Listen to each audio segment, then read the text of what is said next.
नमस्कार मित्रों।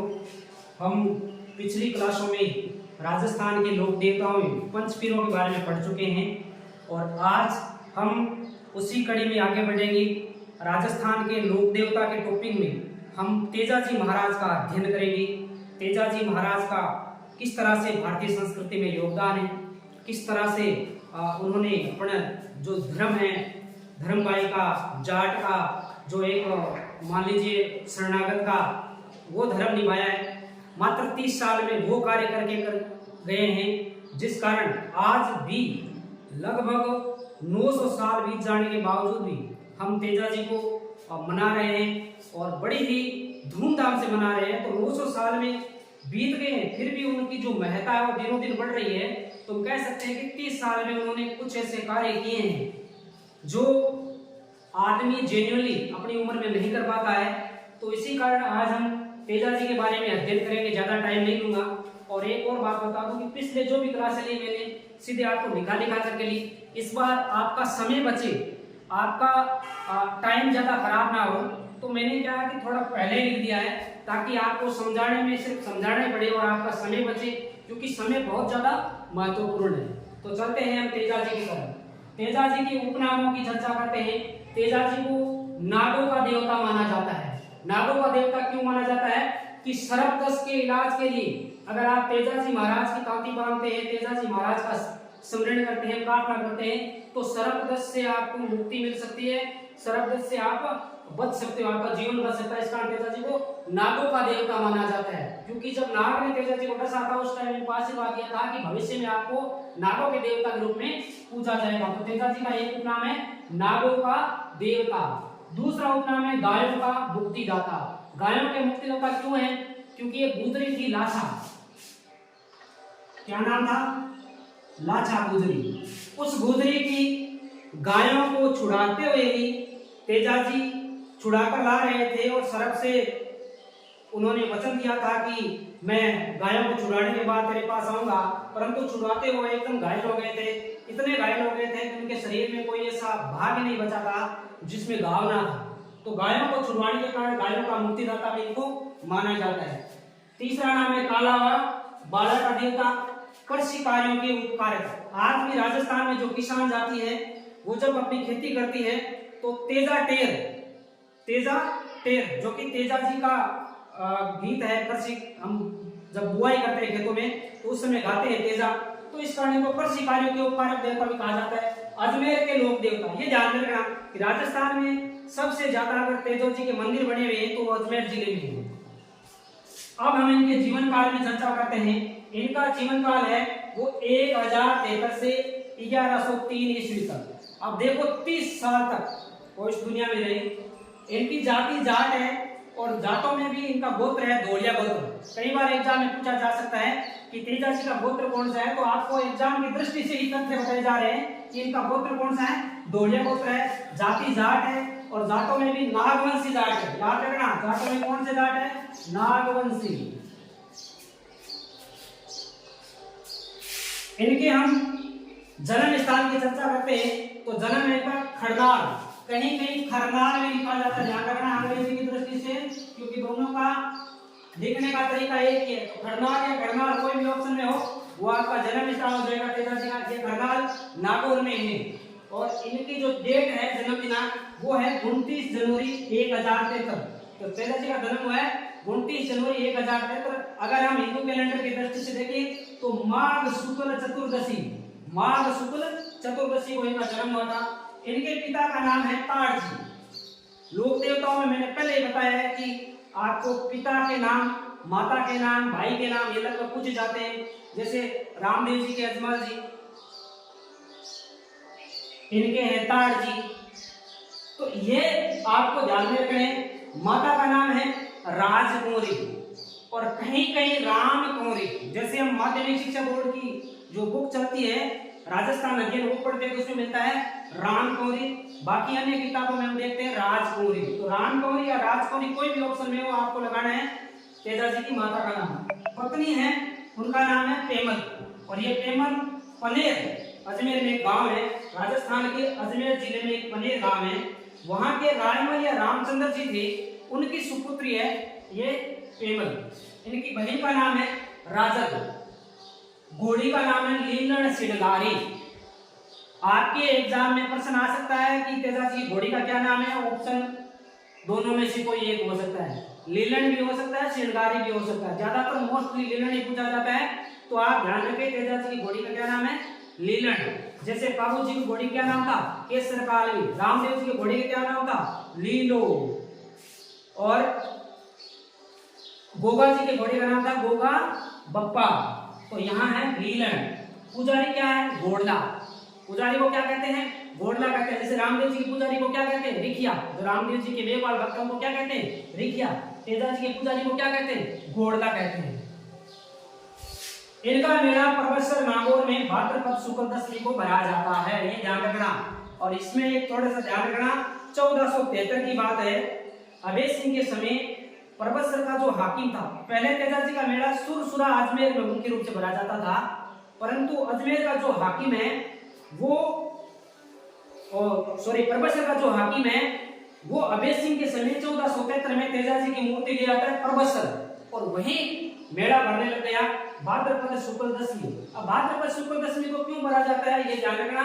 भाद्रपद शुक्ल दशमी को 23 अगस्त 1103 भाद्रपद शुक्ल दशमी को तेजाजी की मृत्यु हुई थी सर्पदंश के कारण। तेजाजी वीर गति को प्राप्त हुए थे, तेजाजी संसार से विदा हुए थे, मतलब इनकी जो पुण्य तिथि है उस दिन इनका मेला भरता है। अगर प्रतीक पूछ दिया जाए तो तलवार धारी अश्वारोही या जीभ पर सर्पदंश करती हुई मूर्ति, क्योंकि तेजाजी के पूरे शरीर में घाव हो गए थे, तो सांप ने पूछा कि भाई कोई जगह तो बता कहां दसू। तब तेजाजी ने कहा कि वचन के अनुसार एक अंग अभी भी क्षतिग्रस्त नहीं हुआ है, वो है मेरी जीवा। तो आप मेरे जीवा पर दस लीजिए। और सांप ने जीवा पर दसा और तेजाजी को वो वरदान दिया कि भविष्य में तुझे सांपों के देवता के रूप में पूजा जाएगा। इनका निर्वाण यानी मृत्यु सुरसुरा अजमेर, ये सुरसुरा जो गांव है वो है अजमेर में। सुरसुरा अजमेर में हुआ। नाग ने कहां डसा था, नाग ने डसा सेंद्रिया ब्यावर।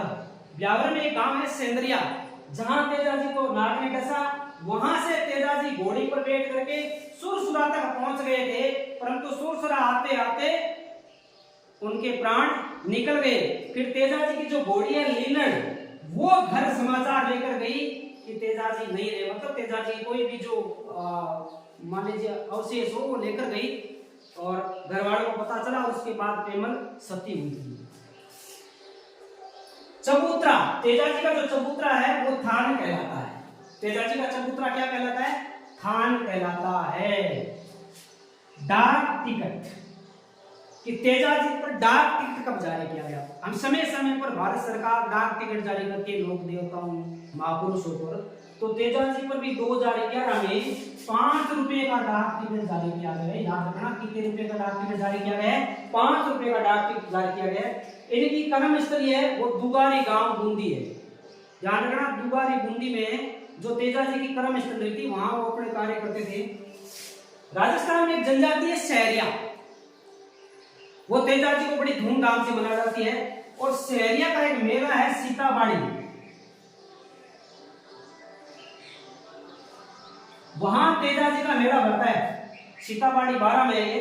तो सहरिया जनजाति लगभग 12 की किशनगढ़ तहसील में है। तो किशनगंज में सीताबाड़ी एक जगह है, वहां तेजाजी का मेला भरता है। सहरिया कई बार पूछते हैं कि कौन सी जनजाति तेजाजी को सबसे ज्यादा मनाती है, तो सहरिया जनजाति, क्योंकि ये दुगारी गांव बूंदी में है और बूंदी और 12 लगभग एक साइड में है। तो वहां तेजाजी की जो मानता उनके कार्य है जो ज्यादा पूजे जाते हैं, तो वहां एक जनजाति है सहरिया, वो सबसे ज्यादा मनाती है। आगे है तेजा टेर। मैंने पहले बता दिया कि जब खेत की बुआई करते हैं तो उस समय हम एक गीत गाते हैं किसान लोग, उस गीत को है कहते हैं तेजा टेर, या तेजा भी बोलते हैं कि तेजा गाओ। राख व गोमूत्र का प्रयोग, याद रखना, सर्पदंश के इलाज के लिए तेजाजी ने सर्वप्रथम राख व गोमूत्र का प्रयोग किया था। तेजाजी के बारे में एक कथा चलती है कि तेजाजी खेती करते थे, तो एक दिन खेत जोतने गए थे और उनकी जो भाभी है वो पीछे से दोपहर का खाना लेकर जाती थी।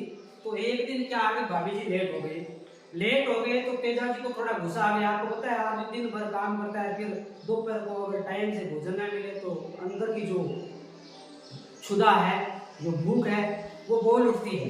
तो तेजा जी ने भाभी को कह दिया, भाभी ये क्या बात है, पूरे दिन यहाँ मैं हल चला रहा हूँ, खाना भी टाइम से नहीं पहुँचाते। तो उन्होंने कहा कि देख बेटा, बात यह है कि मैं मण पीसती हूँ और मण पकाती हूँ, फिर यहाँ आती हूँ, पूरे घर का काम करके आती हूँ। तेरी जो करनेड़ी है वो तो पीर बेटी है, लिया उसको जाता है तेरे को फल के खाने को। तो तेजा जी को ये बात चुभ गई और वो तेजा जी उसी समय आए घर, अपनी घोड़ी लीलण ली और वहां से रवाना हुए। तो उनको अपशकुन हो गया। तो ज्योतिषी से पूछा कि महाराज अब क्या हो सकता है। तो ज्योतिषी ने कहा कि वहां मत जाइए, आपकी मृत्यु हो सकती है। पर तेजा जी रुके नहीं। तो वो शाम के समय ससुराल पहुंचते हैं पनेर, और शाम के समय आपको पता है गाय और दूल्हे का समय होता है। उनकी सासू माँ गाय दूध रही थी और तेजा जी की घोड़ी जैसे ही पहुंची तो गाय क्या हो गई, वो बिगड़ गई, मतलब एक तरह से गाय डर गई और वो चमक गई। तो उस वजह से उन्होंने जो बाल्टी भरी हुई थी दूध की, उसके लात मार के गाय ने गिरा दिया। और जब लुगाई के अगर दूध डुल जाए, बच्चा कुछ समझ के हुए, तो सासू माँ ने न तो आव देखा न ताव देखा, उनसे एक ही शब्द निकला, खारे काड़ियों नाक पुणे हो, पूरा दूध फड़ा दिया। तेजा जी गुस्सा हो गए और सोले के ऐसे ससुराल वाले में ऐसी सासू है, यहाँ रुकने का कोई धर्म नहीं। और वहां से रवाना हो गए। जैसे ही बात ये पेमल को पता चली, एक ध्यान रखना, पेमल तेजा से बहुत ज्यादा प्रेम करती थी, और जो आदमी जिससे ज्यादा प्रेम करता है वो आदमी उसको अंधेरे में पहचान देता है। और यही तो हमारी भारतीय संस्कृति की विशेषता है कि प्रेम पवित्रता का नाम, मिले नहीं फिर भी प्रेम है, पवित्रता का नाम नहीं। आज के जो युवा है वो है पवित्र चीजों को प्रेम का नाम देते हैं। वो क्या करते हैं, पहले फ्रेंडशिप करते हैं, फिर लंबी लंबी चौड़ी बातें करते हैं, फिर वो शब्द बार के सपने दिखाते हैं, और फिर होटल ओयो में जाते हैं, वहां से पिक्चरें लाते हैं और वायरल करते हैं। ये प्रेम है? प्रेम पिक्चर वायरल करने का नाम नहीं है। प्रेम का मतलब है कि आप उसके नाम को बदनाम न करके दुनिया में इतना ऊंचा पहुंचा दे कि लोग आपसे आगे भी आपकी प्रेम का नाम दें, लोग आपसे ज्यादा आपके प्रेम के नाम को सर्च करें, वो प्रेम है। तो वहां पेमल पहचान गई। पहचानने के बाद उन्होंने तेजा जी को रोकने का प्रयास किया, परंतु तेजा जी रुके नहीं। तो जो लाछा गुजरी है वो पेमल की धर्म बहन थी। तो लाछा गुजरी ने कहा कि तेजा जी आप मेरी यहाँ रुके। तो तेजा जी वहां रुकने के लिए राजी हो गए। वहां रुके तो रात में मेर एक मीणा होता है, मेर मीणा अजमेर में ये पाए जाते हैं। वो लाछा गुजरी की गायें किडनैप करके ले जाते हैं। और वहां जब तेजा जी को पता चलता है कि गायें किडनैप करने के लिए लाछा गुजरी चिल्लाती है, तो तेजा जी अपना तलवार वगैरह घोड़े लेकर के उनसे युद्ध करने के लिए जाते हैं। तो रास्ते में सिंधिया नामक स्थान है, वहां एक सांप मरने जा रहा था, और उस सांप को जलने से तेजा जी क्या करते, बचा देते। तो सांप कहता है क्या किया तूने, मैं तो अपनी जिंदगी खत्म करने जा रहा था, तूने मेरे को बचा दिया, ये तो गलत है, देख मैं तेरे को डसूंगा। तो तेजा जी ने कहा कि मैं तेरे को वचन देता हूं, मैं एक बार गायों को छुड़वा के ला रहा हूं, वापिस आते टाइम तू मेरे को डस लेना जब मैं गायें एकदम सही सलामत ले आऊं। तो सांप ने कहा ठीक है जा। वहां तेजा जी गायों को छुड़वा के लाते हैं और लाछा गुजरी को सौंपते हैं। लाछा गुजरी कहती है तेजा एक चीज बाकी रह गई, एक छोटी बच्चियां मेरे पीछे रह गई। तो तेजा जी फिर जाते हैं मेरों के पास। वहां जब बच्चियां को लेकर आते हैं उस समय उनकी लड़ाई ज्यादा हो जाती है और तेजा जी पूरी तरह से घायल हो जाते हैं। घायल होने के बावजूद उन बच्चियों को छोड़ करके सिंदरिया गांव जाते हैं और वहां जाकर के लाछा गुजरी को वो गाय वो बच्चा सौंप करके वापिस सांप के पास जाते हैं और सांप को कहते हैं डस। तो सांप कहता है क्या डसूं, शरीर में कुछ बचा ही नहीं है, कौन सा भाग है जहां डसा जाए। तो कहा कि वचन के अनुसार एक अंग सुरक्षित लाया हूं, वो है मेरे जीवा, यहाँ डस। तो सांप ने बड़ी करुणा आ गई, बड़ी उसको दया आ गई। तेजा जी को उसने वचन के अनुसार डसा जरूर, और तेजा जी को एक वरदान भी दिया कि भविष्य में अगर सर्पदंश के इलाज में लोग तेरी प्रार्थना करेंगे, लोग तेरा स्मरण करेंगे, लोग तुझे याद करेंगे तो वो स्वस्थ हो जाएंगे। तो इस तरह से तेजा जी का जो योगदान है वो भारतीय संस्कृति में बहुत ज्यादा महत्वपूर्ण है। हमारे यहाँ गायों के मुक्तिदाता के रूप में, सर्प के देवता के रूप में तेजा जी को हम लोग याद करते हैं। मित्रों, एग्जाम की दृष्टि से जो तथ्य यहाँ आ सकते हैं वो मैंने बता दिए हैं। अन्य तथ्यों पर चर्चा हम अन्य वीडियो में करते रहेंगे। हालांकि जो मुख्य तथ्य हैं एग्जाम में जहां प्रश्न बन सकता है उसमें से मैंने एक भी पॉइंट आपके लिए छोड़ा नहीं है। एक और बात, बहुत से हमारे अपने भी कहते हैं कि आप महान नहीं हो। बिल्कुल हम महान नहीं हैं, पर आज मेरे का जो आगे का प्रोजेक्ट है वो घोषणा कर रहा हूं। आप दिनांक नोट कर लीजिए, 3 नवंबर 2024 तक अगर सब कुछ मेरे अनुसार चलता रहा, परिस्थितियां यानी कि स्वास्थ्य वगैरह सब कुछ, तो 3 नवंबर 2024 को मैं अपने क्षेत्र में जिस प्रोजेक्ट से ऑनलाइन पढ़ा रहा हूं उसी प्रोजेक्ट के नाम पर एक संस्था स्थापित करने जा रहा हूं। और उस संस्था की विशेषता होगी कि क्षेत्र की जितनी भी गरीब बहनें हैं उनको पूर्णतः फ्री पढ़ाया जाएगा। मतलब एक भी शुल्क नहीं लिया जाएगा। जो बीपीएल कार्डधारी गरीब बहनें होगी, अनाथ बेटियां होगी, उनसे 1 रुपया शुल्क नहीं लिया जाएगा। और लक्ष्य कैरियर गाइडेंस सेंटर हमेशा उनके साथ रहेगा, हमेशा उनकी भविष्य की बेहतरी के लिए रहेगा। ये मेरा प्रोजेक्ट है।